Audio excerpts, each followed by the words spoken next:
You're listening to the Angry Marks Podcast Network. Leading it off in hour number one, I am excited, pumped up, ready for the show. We have none other than Disco Kid.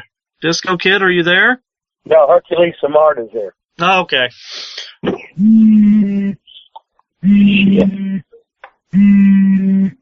God damn it. Okay, can you hear me? Yep. My goddamn phone alarm's going off for fucking 9 o'clock. So until so it's going to fucking play the whole fucking time unless I cut you off and then call me back. We can do that. Okay. Oh, he's raring to go tonight, isn't he? Okay, got it now. All right. Rip Rogers, the hustler, is here tonight. How's it going tonight, Rip? Oh, living the dream. You know the goddamn, you know the dream. You know the dream. I know the dream. You know, before we get going too far, I want to find out what life was like as a little Ripper when you were a youngster. Who were some of your idols growing up in this business? What got you wanting to be a wrestler? How did you get into the business? There's a lot of fucking questions there. So we're looking at before cable TV. So when you're looking at before cable TV, you're looking at where you're living at. So since I lived in Seymour, which was about 55 miles south of Indianapolis, all I got to watch was goddamn Dick the Bruiser. So later on in life, I got to see Louisville wrestling with Nick Gula, so I got to experience Jackie Fargo. And I could adjust my antenna late at night out of Cincinnati. I could watch the Sheik out of Cincinnati with his big-time wrestling promotion. And then late at night, I could watch Phil Golden All-Star Wrestling. If everything was just right, it'd be black and white TV, in and out wavy and everything. So I could watch out of Paducah, Kentucky, Phil Golden All-Star Wrestling. So anyway, when that's all you can see, that's all you can dream about.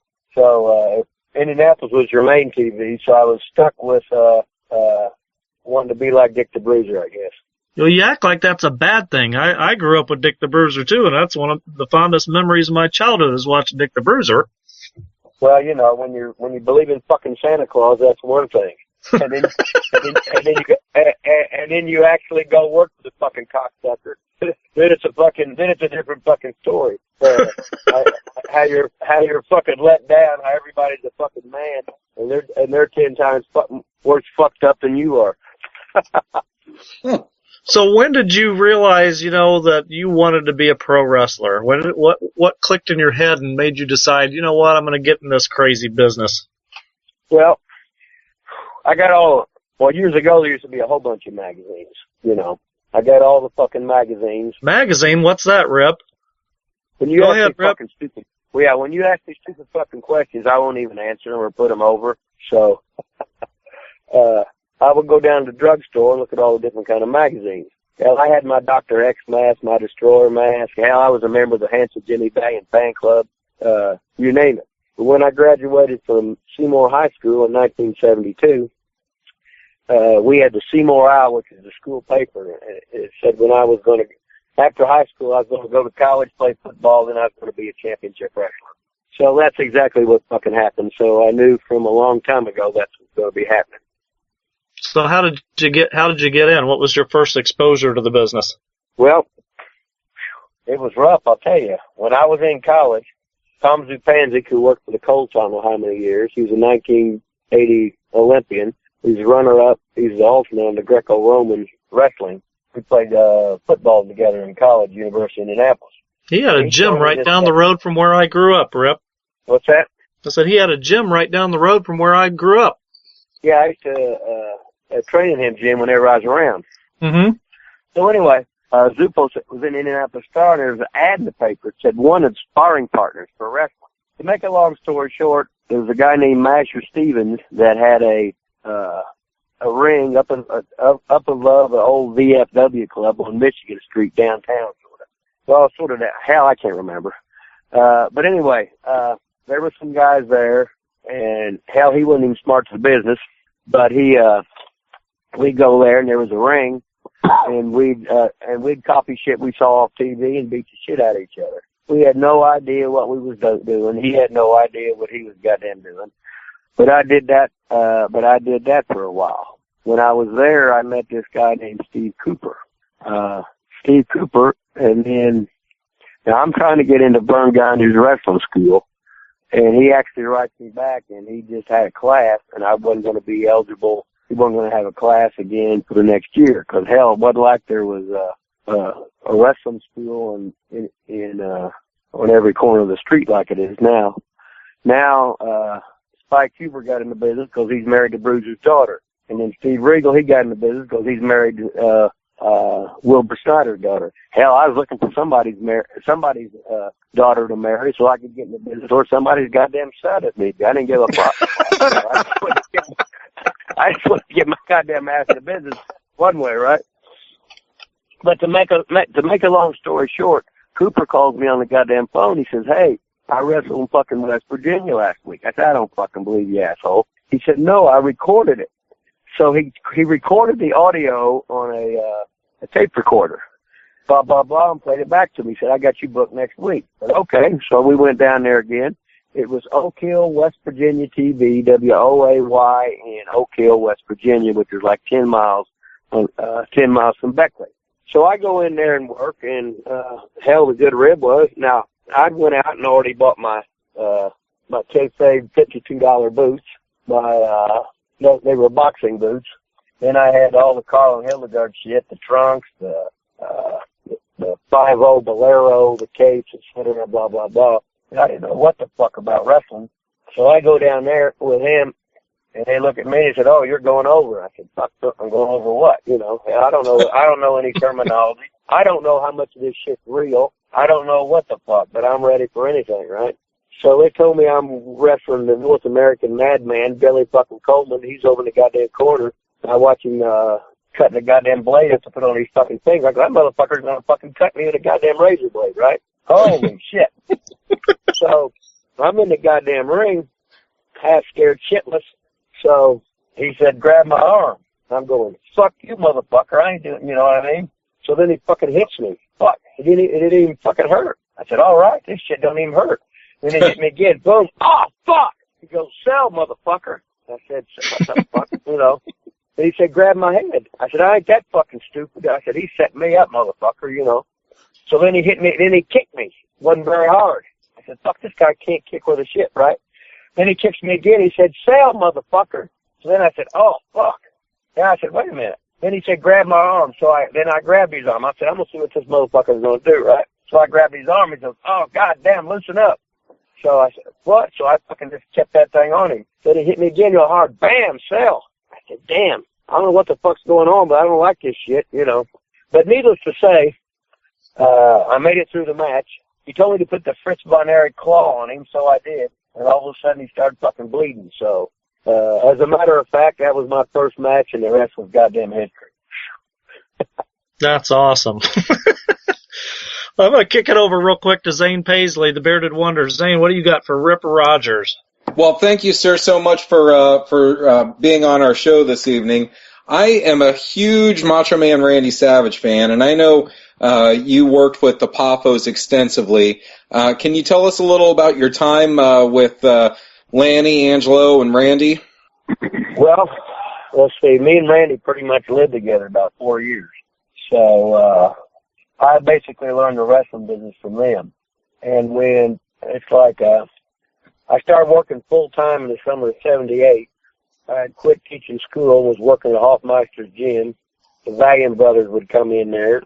But anyway, I got booked, let's see, this old con promoter from Indianapolis named Don Pruitt used to book me to work with the Sheik in Detroit, like Cobo Hall and TV. And he got me to work for Nick Goulas on Christmas night. I think it was 1977. I was Lanny Popo's partner. And I was the fucking shits, but I got them look good. So you can teach. It's harder to get a body than it is to learn to work. Mm-hmm. So the Poppos were going to go out and work for Emile Dupre in the summertime in the Maritimes, and they were going to have TV out there. So Paul Christie gave me their phone number and told me to call Randy. So I called Randy up on the phone, and he was like a year and a half older than me. So we just shot the shit and whatever. So he liked me because I was pretty much like him, about the same age, and train with weights and et cetera. But I told him right away I didn't know fuck all. Then again, he could tell by talking to me for 30 seconds that I didn't know fuck all, so that was irrelevant. But I worked for about 4 months in the Maritimes, and I worked every fucking day. After 2 weeks, I couldn't move. I was so fucking beat up because I didn't know how to do anything properly. So, but anyway, when I left there, then Randy booked me to work for Nick Goulas in Nashville. So I worked there, and then I got to tag team up with him some. Then when I was done there, his dad booked me to work for Frankie Kane, who was the great Mephisto out of the Mississippi territory, out of Jackson, Mississippi. Now, Mephisto, who was Frankie Kane, he was Skandar Akbar's half brother. He changed my name to Rip Rogers because he said I reminded him of Eddie Graham, and that's the name he worked under in Texas in about 1956. I did not know that. Neither did I. Well, very cool. Well, so I've been Rip Rogers ever since then. So I started out my real name, Mark Shira. That was a fucking hot item. Then when I went for the Maritimes, I was Hercules Samard, a goddamn Frenchman, couldn't speak no fucking French.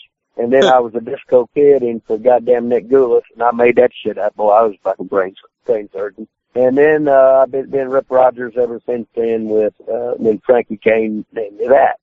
So I was working for Frankie in Mississippi, and then they decided to make their own tapes, so we made 10 tapes in Louisville, Kentucky at Channel 41. So we'd had 10 tapes already in the can for ICW, International Championship Wrestling. So we basically threw a dart at the goddamn bulletin board or the map, and it landed in Lexington, Kentucky, because our first TV was at Hazard. So it was me, Randy, Lanny, Angelo, Pez Watley, and then Ronnie Garvin, Bob Roop, Professor Boris Malenko, and Bob Orton Jr. had basically went outlaw in Knoxville. So Ron Fuller left there, and he moved back down to open his Pensacola territory. So they sort of joined up with us. So in the meantime, Randy, they wanted me to be a business partner. So I didn't really want to, but when he fucking told me to, I pretty much did it anyway. So, yeah, I didn't have much say. In the meantime, Lanny booked me out to go work for Don Owens in Portland. So we worked the Portland territory, Vancouver. And so who was out there? Roddy Piper was out there, Playboy Buddy Rose, the Bushwhackers, Dutch Savage, Adrian Adonis, Ron Starr, Johnny Mantell, Iceman, King Parsons. They had a good crew out there. So I'm learning all this shit, different styles. Now my big thing was I wanted to just go around the different countries or different states for sure and work all the different territories because each territory had a different style. But then they wanted me to come back to ICW and get it off its feet, and then they said I could book out. But, shit like that never fucking happens as fucking planned, so I stayed at ICW for about 3.5 years or something like that. And then we were opposition to everybody. Goddamn, we were opposition to Bruiser. We was opposition to Barnett in Atlanta. We was opposition to Fuller. We didn't give a shit. We ran everywhere. We ran in Missouri, Illinois, Tennessee, Southern Indiana, everywhere in Kentucky, Virginia, and West Virginia. And we had some of the best fucking wrestlers. We just were fucking brain surgeons as far as promoters because we didn't know jack shit. We just thought, you know what I mean? That'd be like having a fucking church wrestle, right? They don't know fucking outfit, but we know how to fucking everything we learned. I know a whole lot in this goddamn business because I've done it a whole lot, but I made every fucking mistake there was. So you eventually figure out how to do it. So anyway, you asked me a question, I just fucking start rambling. So I asked about the Poffos and working with Randy Savage, and I think you got around to it. So you had mentioned Tom Zupanzik earlier, and I know that you went to the University of Indianapolis and played sports there. Did you ever get in trouble with your coaches for wrestling on the weekends or anything while you were playing sports? No, it was a different world then. It's like they had a fucking weight program, and me and Zupo, we go down I had about 500 pounds of weights in my room. And then they had a strength program, but they didn't ask me and him to go to it because they knew we was going to live there, go downtown to Hoffmeister's gym downtown and lift down there. But I played 4 years of baseball at University of Indianapolis and 4 years of football. And my greatest accomplishment is scoring 2 points in basketball. So, fucking did it there. So, everybody in Indiana is a frustrated basketball player. I just didn't exactly look like one. This is the Undisputed Wrestling Show. We're talking to the Hustler, Rip Rogers. It was Indiana Central back then, wasn't it, Rip? Yeah, it was Indiana Central then. Then it became University of Indianapolis, and now they call it UIndy or something like that. We're going to kick it on over to local hero, Drew Skills, the Heroes and Legends champion. Drew, what do you got for the Hustler, Rip Rogers? Hey, Rip, it's great to talk to you, buddy. I've met you a few different times, but nothing so groundbreaking that I'm sure you don't remember. But good to talk to you tonight. The question I got is, how does a 4-year baseball and 4-year football, how do you talk the basketball coach into letting you on the floor and throwing you the basketball? I played football the end of my freshman year. I just go out for basketball. So Bill Bright he was a baseball coach too, see? He was a JV basketball coach. They got all these guys on fucking basketball scholarships and stuff. And some of them I was better than, but the whole world's all who you fucking know. But Bill Bright, he fucking cut me. And I said, you can't fucking cut me. You didn't give me a fucking chance. I said, all these other motherfuckers have been practicing since day fucking one, and here I am, been playing goddamn football. You can't fucking give me 2 weeks to fucking adjust and whatever, blah, blah, blah. So he just fucking let me get back on the team. So to make a long story short, he put me in the fucking game. So I get in like 1 minute, and George Fleetwood, who played at Columbus North, and he was some kind of council or some kind of, some kind of political shit, big deal here in Indianapolis. Anyway, he threw me the ball, and I hit the 15-foot jumper with 1 second to go, and we won the fucking game. And I fucking scored, and I said, okay, Bill, thanks, that's enough. And I did it. That's all I give a shit. And I got the Polaroids and everything, somewhere at home in the fucking box at the bottom of there, doing the thing. So that was the fucking highlight. Awesome. So, great professional wrestling career, awesome college. Tell us a little bit about your music background in the music videos with Mellencamp. Well, fuck, I was in 2 videos, but hell, that's because it's all who you fucking know in the world, right? Oh, so that's the way it is.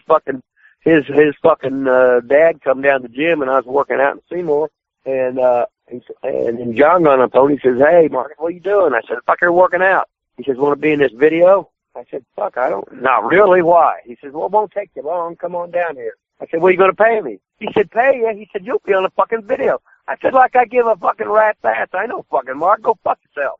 He started laughing. He said, "I'll give you $50 and a buffet, and you got to put some baby oil on." I said, "Okay." So I did that, and I said, "Well, have your old man pick me up because I'm fucking working out here. I won't fucking bother." So he sent his dad down there. So we did that. I said, "What do you want?" He said, "Well, why don't you?" I said, "Fuck, I want to jump on this fucking thing here, this fucking top of the fence or whatever, and do a little bit of fucking posing, and then you take it from there." So I did that for about fucking 30 seconds. He said, "Oh, that's good. That's good. Just what I want. Oh, fuck, I got it." And so 1 take, that was it. I said, "Well, give me my fucking money, and I'm going to take a plate from this buffet, and I'm out of here." So that was it. Right on. I just got back. I just got back. I just did a fucking seminar to Monster Factory last weekend right outside Philadelphia there. I did one at Santino School there in Mississauga, right outside Toronto, one at Mike Mondo School in New York City, and one in Damian Adams School in Wharton, New Jersey. But hell, all I do is tell fucking stories, and that's about it. What the hell there is. Right, I've heard a couple of them. How does a Seymour kid in Indiana, because you talk about doing these seminars and such, and anybody who's ever been around you knows that it's one thing. If you're going to work out and you're going to be around Rip, you're going to do a lot of cardio. How's a kid from Seymour, Indiana, get so involved in physical fitness? Fuck, that's a good question. Because when I was fucking growing up, hell, I'm like 13, 14 years old, and I see a picture of goddamn Sergio Oliva on who won Mr. Olympia after the 2 by Larry Scott. And of course, fucking Sergio croaked, Larry Scott, fuck everybody's fucking croaking. Of course, I'm an old motherfucker, so what the hell? But I'm seeing these fucking pictures, and here I am I was athletic, but I didn't know anything about nutrition, so I got a 36-inch waist and a 32-inch fucking chest. So if you're wanting to pick up chicks, that's not in your best fucking interest. So here I am loving wrestling and seeing these fucking bodybuilders going, how the fuck do I get this way? So I start getting these goddamn magazines, and there wasn't no internet then or none of that shit, and go in the library. So I get me my 160-pound Sears weight set, and I start buying the springs, the fucking hand gimmicks, the Twisto Flex, and all that shit. So hell, by the time I'm 17 years old, I got a 17-inch arm. By the time I'm 18 years old, I got an 18-inch arm. And I was just a fucking nut. Made my own wooden benches and shit like that. And I never even trained in the goddamn gym till I went to Indianapolis and went to college. It's a big deal to go to a fucking gym and stuff. So I'm training by myself my whole fucking time in Seymour, Indiana. So I was just sort of like an outcast. But I knew what I wanted. Well, we've heard lots of stories about your cardio and such. I heard a story, something about you and Regal, some ridiculous 4-hour cardio session or something. No. I'll tell you the whole thing right here. I don't want this shit to get exaggerated or under-exaggerated or whatever you call the thing. We're in goddamn Hanover, Germany. So we put on there's a $10 pizza bet on this shit, right? So the first thing I do is I do the stepper for 3 straight hours. Okay? Then I get off the stepper and I ride the bike for an hour. Then I get off. Now there's no rest in between. Just basically getting off.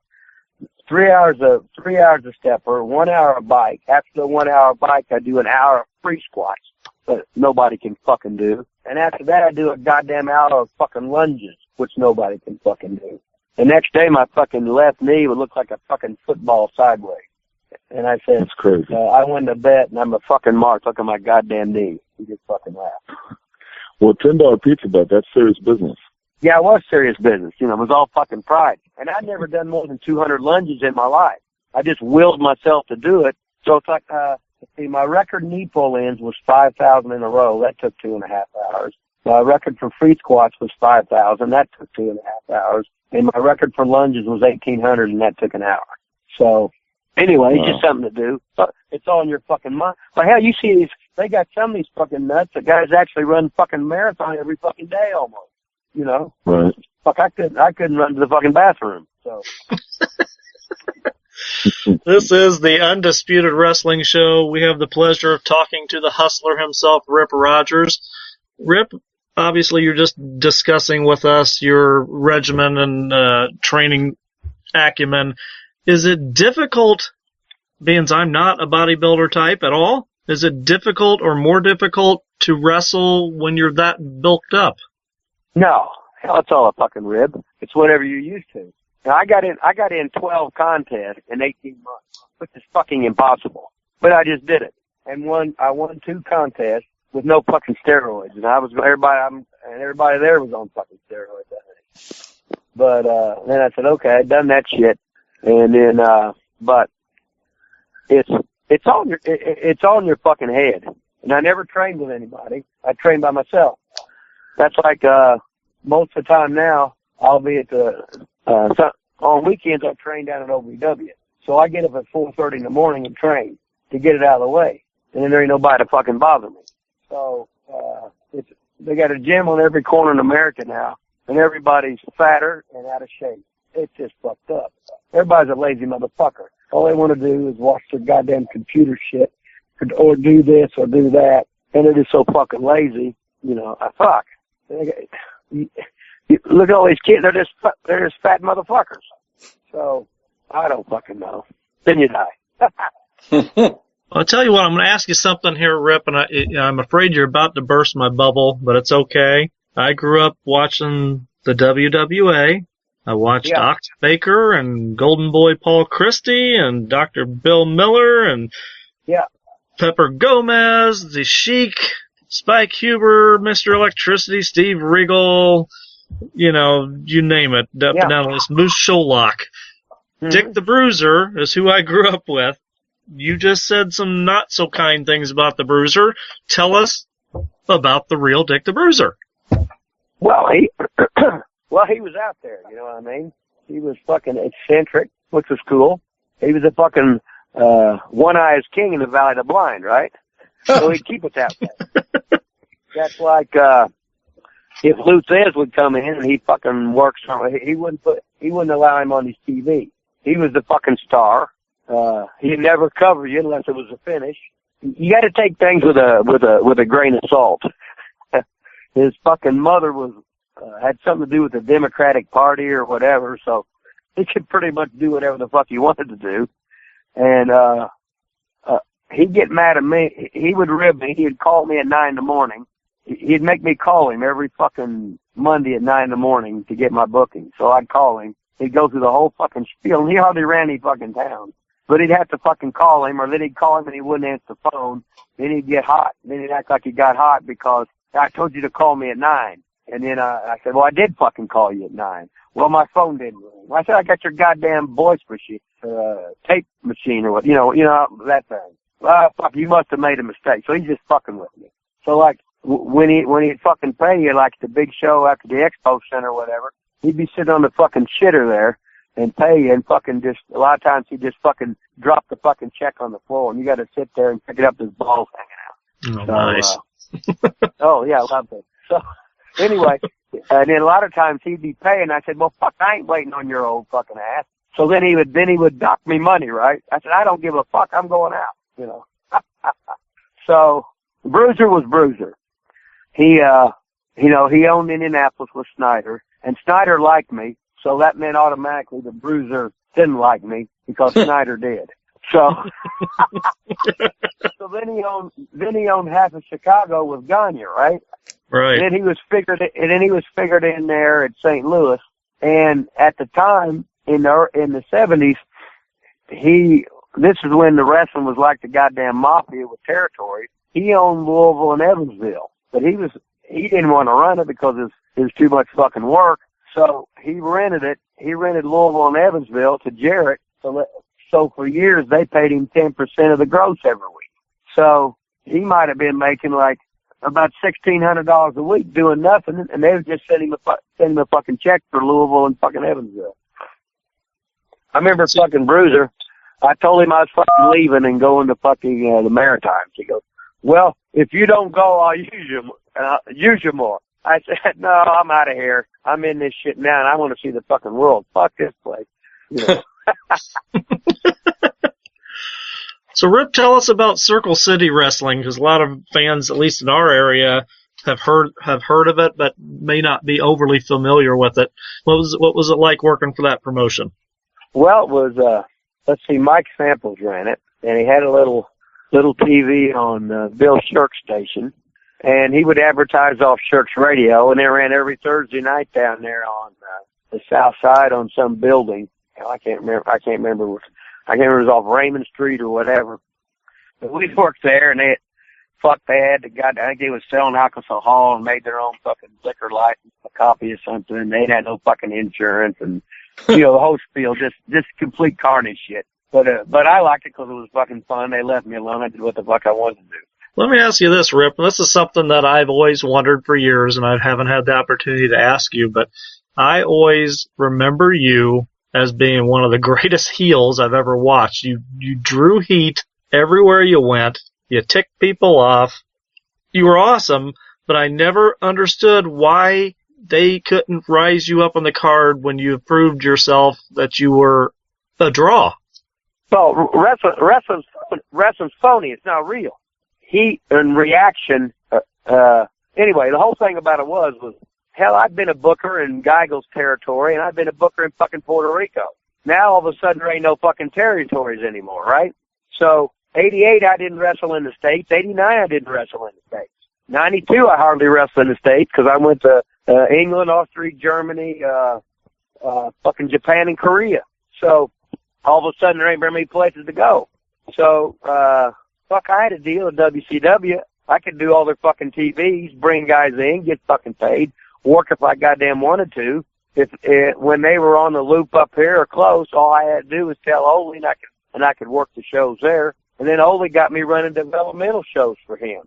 So anybody that fucking, I remember I got banned from fucking TV from they put me on some TV main events and I outdrew the big boys and they got mad about it. Then I would put my hair up different fucking ways to be fucking different, and they told me not to do that because I was getting more reaction than the fucking stars. I said, I can't help if these motherfuckers ain't any fucking good. It's your business whether you want to fucking push me or not. It's phony when I win. It's phony when I lose. I don't give a fuck. I just want to play. Just put me in the game, coach. I want to play. You know what I mean? I'm not into fucking egos in wrestling. It's not fucking real. If it was fucking real, you'd be doing goddamn UFC. So fuck y'all. Guess he told us, didn't he, Zane? Yes.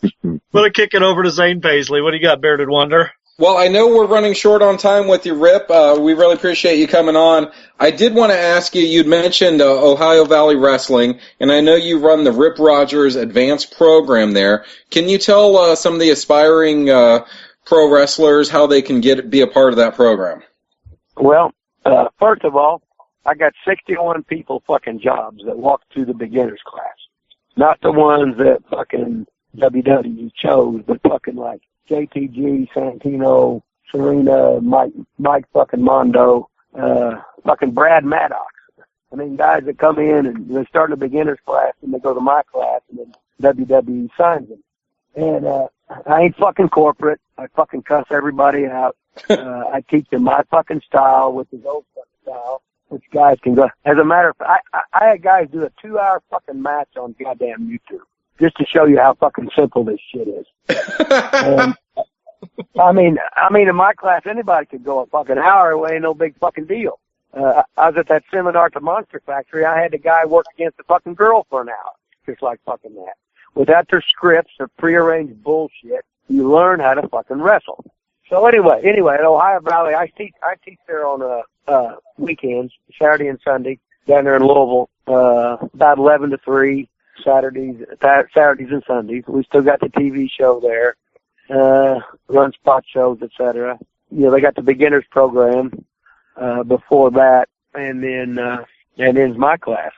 So all you gotta do is fucking show up with goddamn money and and you're fucking in, baby. That's all I give a fuck about. The Undisputed Wrestling Show, the Hustler, Rip Rogers. Mr. Skills, one more for Rip. Yeah, I got one more for you, Rip. I broke into business with Les Thatcher back when he had developmental there in Cincinnati. And I think that's one of the first times I met you there. We was doing our TV out of you guys' building. You was down there at the old building, right? Yeah, the old building. Yeah, the old fucking. Oh, I love that fucking old building. Well, the question I have for you is I've heard different things, obviously, from Wes and from Dr. Tom when he was down at FCW and the new facility they got, the new training facility down there in Florida.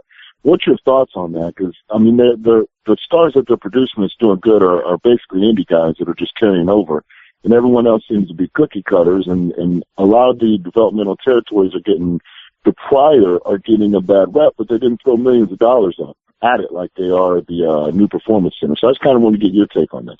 Okay. Well, when I was teaching the WWE guys, I was the performance center. We had one fucking ring. I was the nutritionist. You know what I mean? They got these fucking guys. You can't have 2 rings because it cuts your attention. It splits it. You know what I mean? You can't focus. You can't goddamn concentrate. They got all this. Years ago, about 40-some years ago, the Kansas City Royals had a baseball academy. Tried the same shit. They put millions of dollars in it and produced one player, Frank White, the Kansas City Royals. Anyway, with just teaching fucking wrestling by myself, you put out all these stars. Now they got all these guys that work the same way, look the fucking same way. To me, it's a joke. To me, it's a rib. What happens, Vince raided the territory. That's like when Randy Savage went to WWE. Hell, he was 32 years old, been wrestling full-time 10 years, had over 3,000 matches. He'd been born in the fucking business. Now you know what the fuck's going on. Now they take guys out of the performance center. Oh, we got a soccer player, a guy that got cut from fucking football, somebody's next door neighbor. Well, this guy married some fucking diva. Well, this is fucking Vince's fucking cousin. This is Bill DeMott's half brother's next door neighbor who lives in the garage above him. You know what I mean? Right. So all of a sudden we got these guys. So they got these guys down there where they're in the ring. Now the trainers can't even get in the goddamn ring with them. So now they got what I call a kindergartner playing basketball with a kindergarten. You're not going to get any better. You gotta learn by getting in the ring with some old fucker, and he's got to explain it to you and lead you through it. So they got the blind leading the blind down there, and all of a sudden they're brought up. Hey, they're WWE superstars. They're on fucking Raw. Man, where the fuck? So now you got the greatest NFL players, you got the greatest NBA players, you got Major League Baseball players. Well, hell, this is WWE, so they must be the goddamn world's greatest wrestler. Kiss my motherfucking ass. Most of them are goddamn double-A baseball players being pawned off as Major League. And you know why they don't fucking draw. Now, WrestleMania is going to be like the NCAA basketball tournament. It's going to draw no matter what. But they can't draw fuck all. We'd have weekly fucking towns. So it's just like fucking Indianapolis. Bruiser would average 8,000 to 10,000 fucking people on the show basically every 3 weeks. Hell, they'll come to Indianapolis and they're lucky to do 8,000 people twice a year. They've taken every market and fucking ruined it with their fucking bullshit. But they're showing a goddamn profit, so that's all that fucking matters. But they fucking destroyed the fucking wrestling business. They can kiss my motherfucking ass. How do you really feel about it, Rip? Hey, Rip, last week you had the opportunity to, and you already said this, you went to the Monster Factory, worked a seminar out there with Danny Cage and the boys. Did you get to meet my buddies Grey Wolf and Red Scorpion? The short steroid boys. The Bloodbound Warriors. Yeah. Oh, fuck. They're all fucking gimmick, right? Yes. They're all fucking gimmick. I just fucking laughing. They had all good boys there. He don't put up with no shit, which is good. You know what I mean? And then the fucking Captain Cannabis was there. Fucking Matt Riddle, the guy that fucking was 4-0 in UFC, and he got fucking canned for smoking pot or whatever. But he's out of UFC. He wants to be a pro wrestler. So what the hell, right? But I had a good time down there, doing the shows, this and that, telling stories. What made you decide to box in your 40s? Well, fucking Romer said Fred Burns was asking me if I could fight some guy that wanted to who used to be an amateur boxer. He says, would you fight him? I said, fuck, I don't give a fuck. Yeah. So I never been in a boxing ring in my goddamn life. So I'm going to fight this guy named Monty Cox. Now, he's some kind of MMA guy or whatever. He used to be a fucking sports reporter. So I'm going to fight him. So, fuck, I just fucking train myself, whatever, get in the fucking ring. Fred Burns booked it in goddamn hell, I ended up having 3 fights. But anyway, so I'm fighting this guy, and this motherfucker's trying to kill me, you know. So I said, fuck. So anyway, to make a long story short, I was going to put him over. I didn't give a fuck. So I ended up knocking him down 3 times the second round, and that was it. So, that was that. So, but that was cool. Michael Nunn was there, who was champion, and then, a bunch of UFC guys were hanging out there and just had a fucking good time. And this guy comes up to me. His name was Terry Lusk. I can't remember if he fought Mike Tyson, whatever. He says, how old are you? I said, why? I said, I'm 41. He says, fuck, I can make some money with you. I said, no, I'm too fucking old. If I was 25, yes. I said, I can't fucking fight. He goes, no, but you look like you can fight. That's funnier than fuck. Well, I know we got to let you go, Rip, but why don't you tell us a little bit about how your fans can keep in touch with you and what you got going on coming up or anything else you want to promote? Fuck, I don't know. I got a goddamn Twitter thing, but I don't fucking know nothing about it. I fuck it up and whatever. Anything I do is a goddamn accident, so I don't know. Oh, good grief. I'm not fucking Mr. Technology, you know. It's at Hustler, what is it? Hustler what on Twitter? Oh, 2754. That's my goddamn birth. That's when I was born, see?